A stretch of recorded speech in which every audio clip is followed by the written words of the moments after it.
keeping a chimp in your house. And so this is one of those things, like, do we all spend all of our days thinking about the categories of primates? No, we do not. Here's a reminder. Monkeys are like little capuchin monkeys, like this one. You're like, oh, and you put a little diaper on it and a little fucking outfit and put a little hat on it, whatever. That's a capuchin monkey. Like a little baby monkey. And it's like, yay. Orangutans are big and gigantic and no one was keeping one in their house. Chimpanzees are incredibly fucking intelligent, have 98% of the same DNA as humans. They have emotions. You can teach them how to drive. But also, once a male chimpanzee gets past basically adolescence, you can't keep them in your house anymore because they get real horny and real mean. And they're 200 pounds. And y'all may remember the case of, oh, hang on, Sam says, that one looks interesting, but there's too Jerry Springer for me. Yeah. Oh, it's definitely not Mr. Dirty Blood's taste. No. There are some things that I'm like, oh, watch this with me, and we watch stuff together. There are some things that every now and then I'll make him come in, I'll make him come into my room and watch. But no, I'll be like, oh my god, you gotta come see this, and we'll watch, a little bit of something so we can whatever, talk about it later. But yeah, it's way too Jerry Springer for him. And Rustic says, I taught my kids to drive and I'm not riding with them either. Okay, but yeah. So chimpanzees are incredibly smart, jealous, so there was a case, this is several years ago now, probably over a decade ago now. There was a chimp named Travis who ripped the lady's face off and was eating her face. But then the lady lived, but the chimp got shot and killed during the whole encounter. It was wild. That was years ago, so this is the thing isn't about that, but it's mostly about this lady. So far it's about this lady, and Sam says, ooh, OMG, I've listened to the 911 call to that. Wessex says, no, thank you. So Sam, the audio of the 911 call is on it, and there's also there's nothing gory in the footage. They don't show that, but there's some body cam footage of just someone running up to the but it's not, you don't see the moment. But Wessex says, no, thank you. But no, don't get me wrong, that's not what the whole thing is about. That's they talk about it and they're and here's of course the most famous blah blah blah. But the previous episode was about this lady, and she got not famous, but she gained notoriety because she and her husband were raising baby chimps or whatever, and one of the baby chimps, they were breeding them in their house, and one of them was born premature, and the mom wouldn't feed it or whatever the fuck was going on. And so the lady, who at the time had a baby,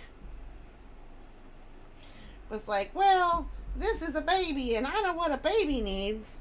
And so then it cuts to the dude, and he's so I come in and she's got whoever their baby's name is, Joe on one booby and the monkey on the other, or the chimp on the other. So she breastfed this chimpanzee.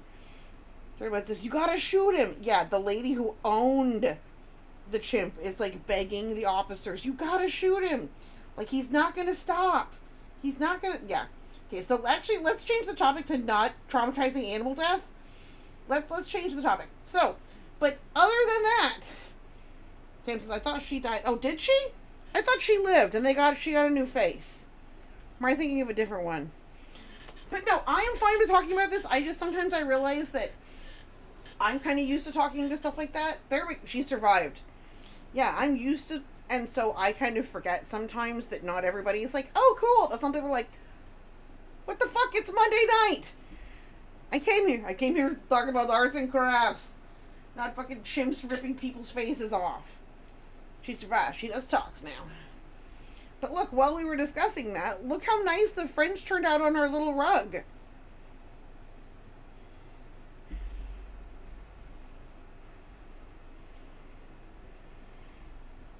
Oh, and look how nicely our piece of scrap plastic fits. Completely unintentionally. Sam says, very nice, right? So we're going to cut that maybe even a little bit narrow and maybe give a little trim on the edge right there. But yeah, I'm just trying to be considerate of people who might not want to hear about this. So, in other news, let's see, what other garbage have I been watching? Ooh, a show. Okay. Been watching, I don't remember what it's fucking called. Garbage reality relationship show number 673 on HBO. I don't know. But it's couples. And they're different. It's a people of different religions. And I gotta say, one of the things that I have learned most while watching this show is how much I do not know about Orthodox Judaism. Like, I support everyone being all, like, what, like, anyone's, you know, like, relationship to faith or their happily unchurchedness or whatever. That is all them. I am not here to judge.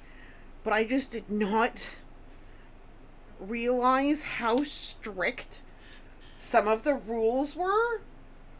And I'm just like, I see the idea. Dirty about them on my 5th rewatch of Deadwood in the last 5 years. Well, yeah, that is your show.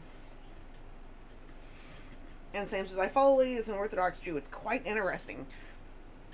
Right? And so this show, it's like couples who are different religions. And so the lady, the dude is an Orthodox Jew. And there's several couples, so this is just one of them. The dude is an Orthodox Jew. The lady is like Catholic / Christian. You know, basically one of those people who's like, church sure is cool. You know what I mean? Like, whatever. Like, she's not like a super devout Catholic or something. But she has to convert to Orthodox Judaism, like, in order to marry this dude. Like, it's a thing.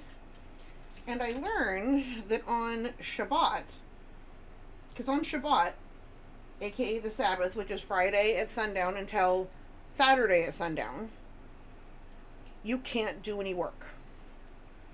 And I don't mean, like, no answering work emails or something like that.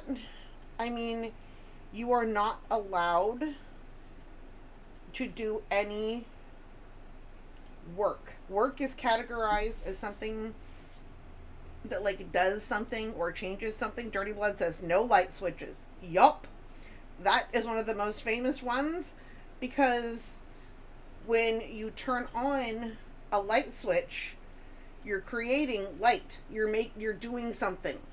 And that's work. Same with turning off a light. Sam says no lights, no power, no nothing. So you can program your lights before Shabbat if you want to. And so the thing that made me go, like I understand, I get it. But to me, it's just like, wait, what? How is that respecting faith? Like, what? You are not allowed to tear toilet paper on Shabbat. You are not allowed to tear the toilet paper in the bathroom, because that's work, because you're doing work and creating something.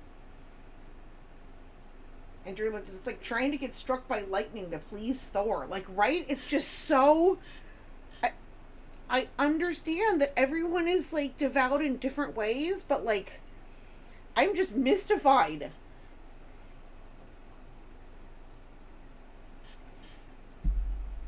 Oh, and I was watching this and it showed the guy opening the refrigerator and he's like, see, so if the fridge light comes on, that's work. So on Fridays, we have to tape down the switch to the fridge light. And it's just, I cannot fathom trying to live like that. Like, I feel like it's set up for you to suck at it. Do you know what I mean? But it seems as they have special lights for it, right? But no, there's also, because there's those two, and then there's an Amish guy who left his Amish family, whatever, to marry an English lady, like, you know, a non-Amish lady. And she's like 10 years older than him, and she's got pregnant really quick. And just on the last episode I was watching, she was, okay, and I'm sorry, this dude's name is Elmer, her Amish husband. And she's like, Elmer, like, you don't get it. Like, you need to, like, you gotta do the stuff that adults do. Like, I can't be watching after you. And he's like, I do stuff too. And she's like, no, dude, like, I can't be, like, watching you. Like, we're gonna have a kid. I can't be in charge of 2 kids. Like, I can't be a parent of 2. Like, no. And he's like, I'm doing good. Basically, and she said, Elmer, the other day you drew on the kitchen wall. And I heard that and I was like, what? What? And he was like, I was on the phone and I was really bored and I just didn't even really, like, I didn't realize what I was doing and I just, like, just drew it. And she was like, no. Like, she's like, I shouldn't have to tell you to not draw on the walls in the kitchen. Yeah. Right? Right. But yes, that's what I've been watching. That's Beneview's latest garbage.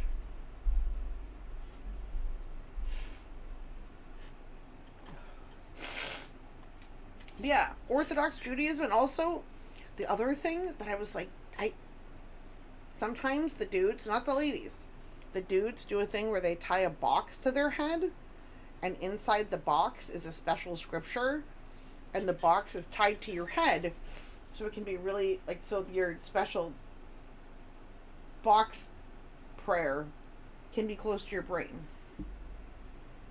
Of course. Oh, okay. We have squished down our glue. We have done our carpets. Oh, look at its little fringe-a-moo. Oh my god, for real. Dirty Blend says, Beneview's latest garbage this season on Peacock. For real.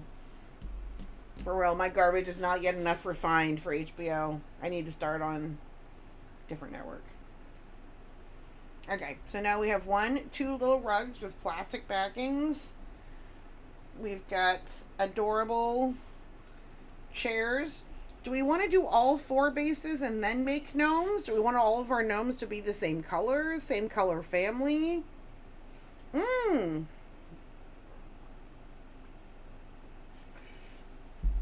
you know, we'll do like gnome colors and we'll do like a batch, you know, and just do like a whole pile of them.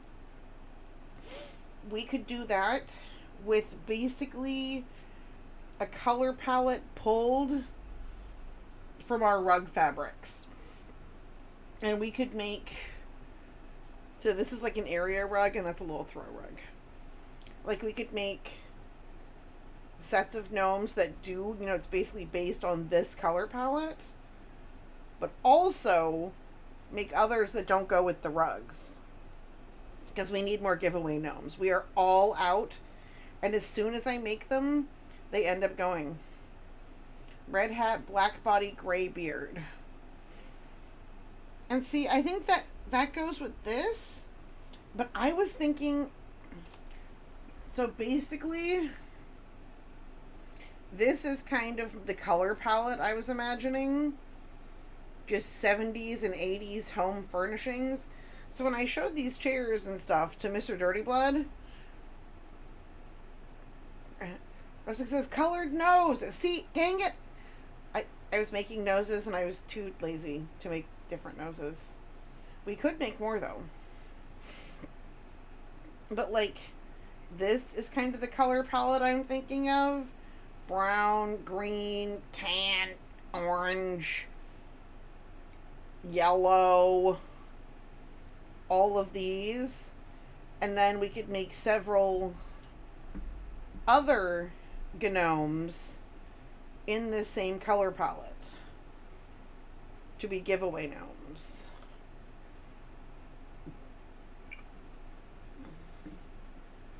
Oh, and also, we're not doing it yet, but sneak preview.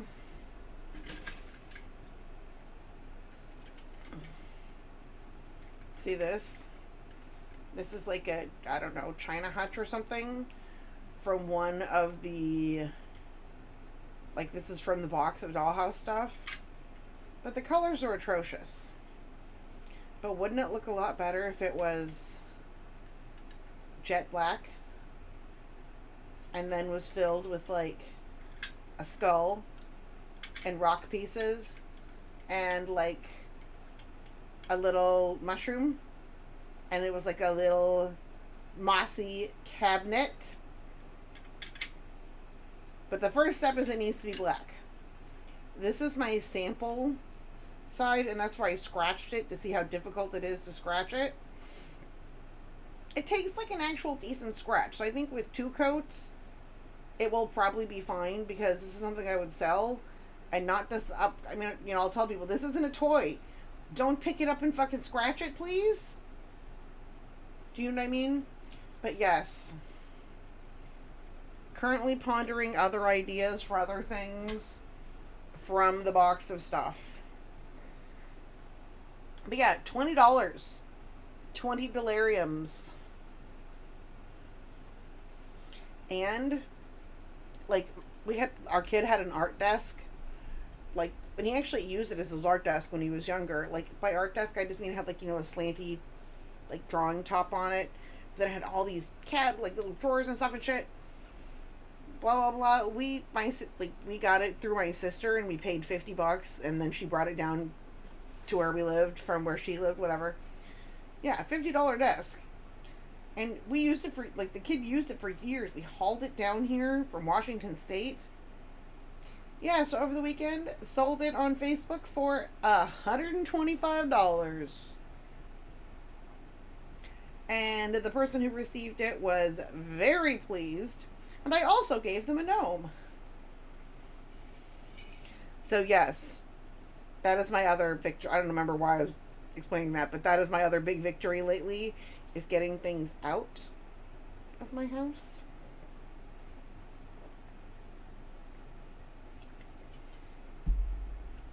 Get them out.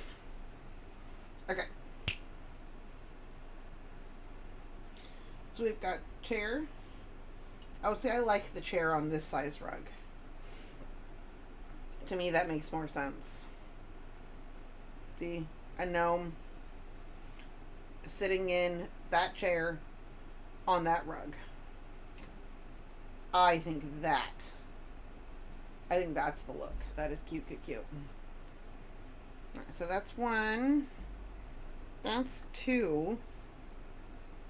This one, we can't really put fray check on it because there aren't any closed seams, so to speak, really. They're all fringed.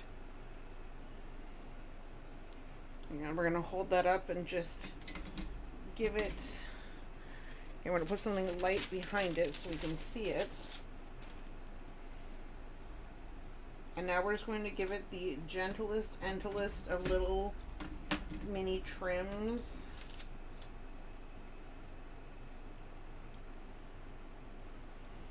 There we go. That one's already super even. That one looks good. That one just needs a little gentle blending, so to speak, right there, so it needs up with the other bit. All right. Oh, cute. Okay. Gnome, chair, rug, gnome, chair, rug. Let's see.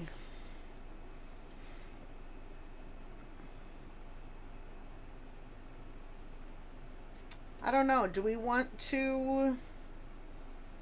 Maybe we will do more rugs and do all of the rugs before we clean all this crap off the desk, because we've got, like, not all this crap, you know what I mean? Assembly line style. Because that all looks retro, honestly. We're digging it. We dig it. I think this one, like, this is cute, but I think this looks like a little freaking rug. Like a little rug that would be in somebody's house. This one needs fray check, though, because this one has one open edge. So maybe we'll fray check that. And while we're doing it, we can ponder. Do we want to make 2 other rugs that look like that? Same scheme? That would take a long time. I vote now, looking at that, let's grab some fray check, seal up the edge of this rug, and then let's think about some theme colors for gnomes. I'm thinking brown, orange, yellow, and green. I recently picked up some Sculpey that's olive green or green olive. I think that's what we're looking for. Is that very retro. Okay, fray check. Out of the sewing box. Where is the sewing box? Oh, there it is. All right. Hang on.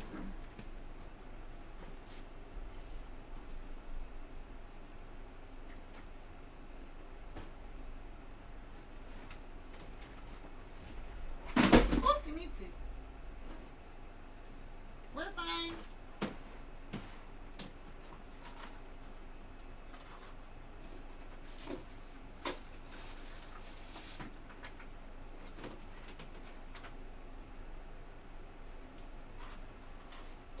How do I make such a mess in, like, one stream? Like, this was all cleared, and now there's, like, a giant obstacle course of crap between, like, my desk and the door.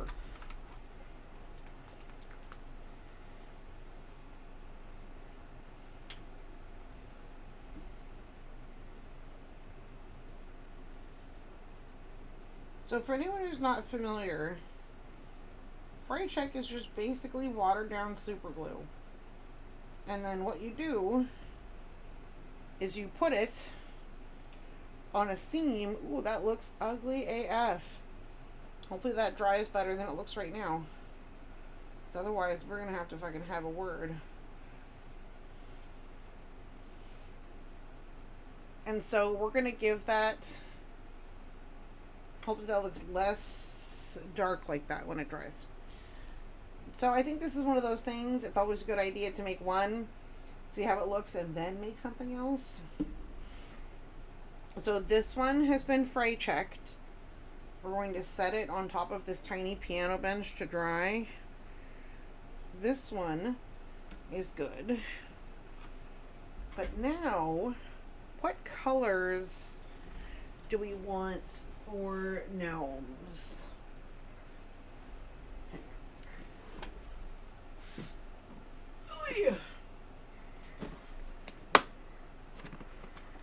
I'm gonna say orange, maybe a rich yellow, olive green,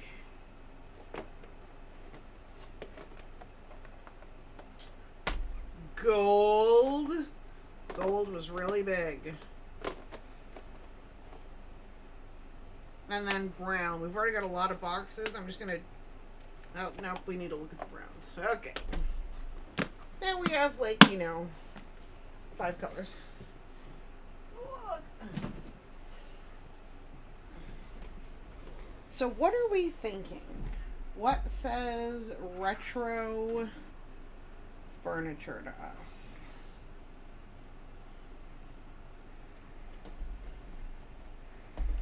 Let's start. Ooh. Let us start by consulting some art medicine. I think we'll pick our brown last. Yeah, we're going to start with our green. Because look at that green.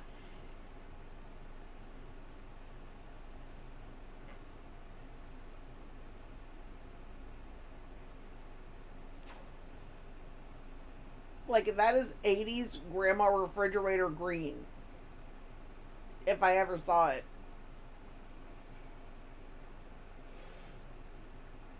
Just that avocado that doesn't even look like an avocado because the avocados aren't that color. But that's what it's called. I really think that's, I don't want to say our base color, but maybe our kind of lead color. Like, we can see what goes with it. Because I think that's just a strong,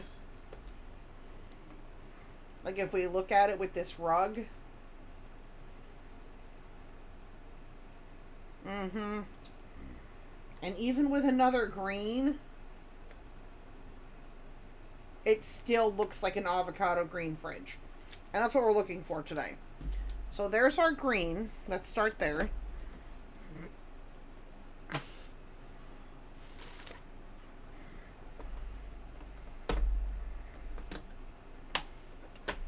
And I'm thinking, I don't know if these are the same.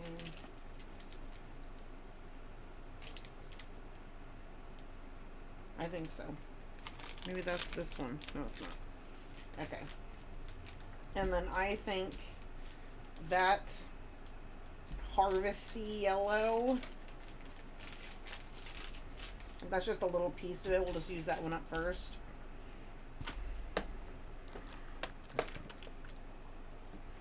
And then, because remember, if we're gonna make gnome sets of these, we're gonna be mixing and matching. Some of them will have, you know, a green hat. Maybe another will have a green beard or a green body. None of that is set yet. This is just us gathering up colors that look like that scheme. And remember, this is kind of the idea. Just imagine a whole house that looks like that. So we've got that green, this rich yellow going on, and then look at that orange. Because we've got like we do have 3 different oranges, but none of the rest of these are correct. That one is the correct orange. Oh my god, this color scheme.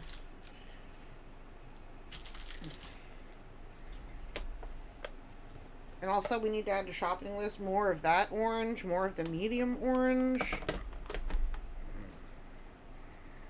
Okay, and now for browns, we have a few choices. We've got brown drab. I think this is called like hazelnut or something. But it's not a particularly rich brown. That's not what it's trying to do. Then we've got, hang on, are these the same?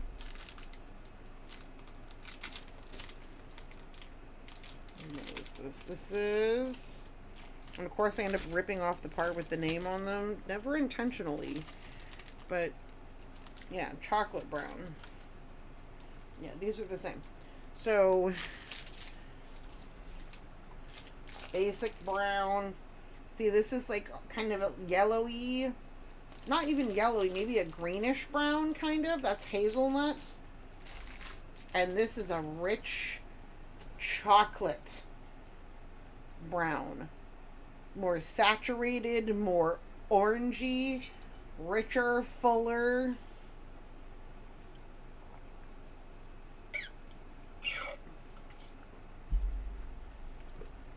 I think this is also chocolate. No, this is burnt umber. This is an even darker brown. I think this is more hazelnut. No. And this is an even lighter brown.